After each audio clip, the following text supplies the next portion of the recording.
এখন আমরা তাহলে কি করব, এইটাকে পাতা এঁকে দেবো। এই পাতাটা এখান থেকে শুরু হলো, এইখান থেকে বের হয়ে আসবে। তাহলে এটা এরকম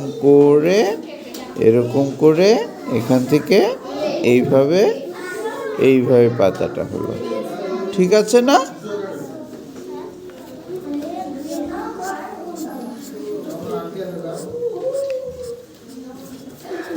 হয়েছে?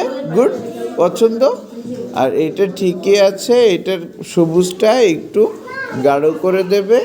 আর তরমুজ ঠিক আছে, তরমুজের নিচে একটু বোঝাবে এরকম। আর একটা বড় তরমুজ আঁকবে, এইখানে তরমুজের বোটা দিয়ে দেবে। ঠিক আছে? হ্যাঁ স্যার, যাও, চলে যাও। ঠিক আছে, ভেরি গুড, থ্যাংক